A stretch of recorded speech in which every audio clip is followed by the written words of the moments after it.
2025 photo ചിത്ര പ്രദർശനം 2025 October 25 school ഹാളിൽ വെച്ച് നടക്കുകയാണ്. മക്കളെ, ഇങ്ങനൊരു സംഗതി തരാണ് ഫോട്ടോ ചിത്ര പ്രദർശനം. നിങ്ങൾ വരച്ച അടിപൊളി ചിത്രങ്ങളും അതുപോലെ തന്നെ നിങ്ങൾ മൊബൈൽ ക്യാമറയിൽ പകർത്തിയ അടിപൊളി പ്രകൃതി ദൃശ്യങ്ങളൊക്കെ അടങ്ങിയ ഫോട്ടോസിന്റെ ഒരു പ്രദർശനം സ്കൂളിൽ നടക്കുകയാണേ. അപ്പോൾ ഇതിൻ്റെ ഒരു നോട്ടീസ് ഇതെല്ലാവരെയും അറിയിക്കണ്ടേ? ഇങ്ങനെ ഒരു പരിപാടി നടക്കുന്നുണ്ട് എന്നുള്ള കാര്യം എല്ലാവരെയും അറിയിക്കണം അല്ലേ? അപ്പോൾ ഇതിങ്ങനെ വെറുതെ നമ്മളിങ്ങനെ പറഞ്ഞാൽ മതിയോ? പോരാ, പാരൻസിനെ അറിയിക്കണം. രക്ഷിതാക്കൾ ഒരുപാട് പേരുണ്ട് അല്ലേ? അവരൊക്കെ വരണം. പിന്നെ അതുപോലെ സ്കൂളിലെ മറ്റുള്ളവരെ അറിയിക്കണം, മറ്റു ടീച്ചേഴ്സിനെ അറിയിക്കണം, പിന്നെ നമ്മുടെ നാട്ടിലുള്ള കുറച്ച് പേരെയൊക്കെ അറിയിക്കണം. എങ്കിലാണ് ചിത്ര പ്രദർശനം എന്ത് ചെയ്യാൻ പറ്റും, സക്സസ് ആയിട്ട് നടത്താൻ പറ്റുള്ളൂ. അപ്പോൾ ഞാൻ ഇതിനൊരു പേരിട്ടതാണ് ക്ലിക്ക് 2025. ക്ലിക്ക് 2025. നിങ്ങൾ ക്ലിക്ക് ചെയ്ത കുറച്ച് ഫോട്ടോസ് വേണമെങ്കിൽ ചിത്രമായിട്ട് ബന്ധപ്പെട്ട വേറെ എന്തെങ്കിലുമൊക്കെ പേര് ഇടാം. അപ്പോൾ ആദ്യം നമ്മൾ എഴുതണം. ഒരു പോസ്റ്റർ മാത്രമാണെങ്കിൽ ഇങ്ങനെ. ഇനിയിപ്പോൾ നോട്ടീസിലേക്ക് പോകുമ്പോഴാണ് ആളുകളെ ക്ഷണിച്ചുകൊണ്ടുള്ള ഒരു ക്ഷണക്കത്തിൻ്റെ രൂപം വേണം. പിന്നെ എന്തൊക്കെയാ പരിപാടികൾ നടക്കുന്നതെന്നുള്ള കാര്യങ്ങളൊക്കെ വേണം. അപ്പോൾ അതിൻ്റെ ഫ്രണ്ട് പേജിൽ നമുക്ക് എഴുതാം ക്ലിക്ക് 2025. ഇനി നിങ്ങൾക്ക് ഇഷ്ടമുള്ള പേര് അവിടെ കൊടുക്കാം. പിന്നെ എന്താണ് എഴുതേണ്ടത്? എവിടെയാണ് നടക്കുന്നത്? സ്കൂൾ ഹാളിലാണെങ്കിൽ അങ്ങനെ. എന്നാണ് നടക്കുന്നത്? ഇനി 2025 ഒക്ടോബർ 30 ആയിക്കോട്ടെ. അങ്ങനെ ആ ഡേറ്റ് നമുക്ക് എഴുതാം. പിന്നെ അടുത്ത പേജിലേക്ക് നമ്മൾ പോകുന്ന സമയത്ത് അവിടെ എന്താണ്? പ്രിയപ്പെട്ടവരെ, പ്രിയരെ, ഇന്ന ദിവസം, അതായത് നമ്മളിപ്പോൾ പറഞ്ഞു അല്ലേ, ഒക്ടോബർ 30 സ്കൂൾ ഹാളിൽ വെച്ചിട്ട് എന്ത് നടക്കുകയാണ്? ക്ലിക്ക് 2025 എന്ന പേരിൽ ഒരു ചിത്ര പ്രദർശനം, ഫോട്ടോ ചിത്ര പ്രദർശനം നടക്കുകയാണ്. ഈ ഒരു പരിപാടിയിലേക്ക് എല്ലാവരെയും ക്ഷണിക്കുന്നു എന്ന് നമ്മൾ പറയണം. അതിനു മുൻപ് ഇതിനൊരു ഉദ്ഘാടകനൊക്കെ വേണ്ടേ? ആ ഒരു പരിപാടി ആരെങ്കിലുമൊക്കെ അടിപൊളി ഒരാളെ കൊണ്ട് ഉദ്ഘാടനം ചെയ്യണം അല്ലേ? ഇനോഗ്രേറ്റ് ചെയ്യണ്ടേ? അപ്പോൾ ഇതിനെ ആരാണ് നമ്മൾ വിളിക്കുന്നത്? മലയാളത്തിൻ്റെ പ്രിയപ്പെട്ട ചിത്രകാരന്മാരെ ആരെങ്കിലുമൊക്കെ വിളിക്കാം. നിങ്ങളുടെ നാട്ടിലുള്ള ചിത്രകാരന്മാരെ വിളിക്കാം.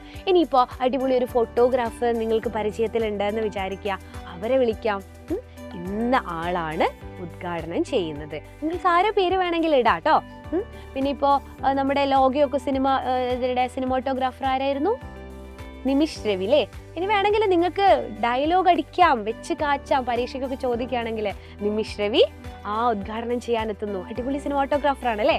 അപ്പോൾ അങ്ങനെയുള്ള പേരുകളൊക്കെ നമുക്ക് എന്ത് ചെയ്യാം? ഇവിടെ ഉൾപ്പെടുത്താം. ഇനി പിന്നെ നമ്മൾ പറയേണ്ടത് എന്താണ്?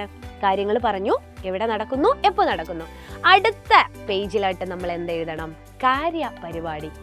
ഉദ്ഘാടന ദിവസം നമ്മൾ എന്ത് ചെയ്യും? ചിത്രപ്രദർശനം മാത്രമാണോ? അല്ല, ഒരു പ്രാർത്ഥനയോടുകൂടി തുടങ്ങും വേണമെങ്കിൽ.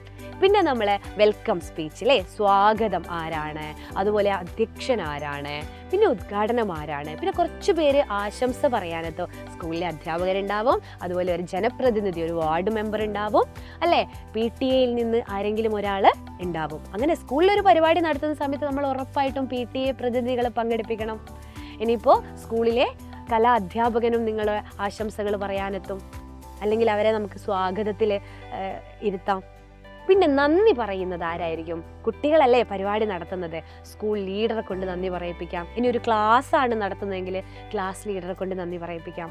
അപ്പോൾ ഇങ്ങനെയാണ് നമ്മളൊരു നോട്ടീസ് തയ്യാറാക്കേണ്ടത്. വിശദമായ വിവരങ്ങൾ ഉൾപ്പെടുന്നതാണ് നോട്ടീസ് എന്ന് നിങ്ങൾ മനസ്സിലാക്കുക കേട്ടോ.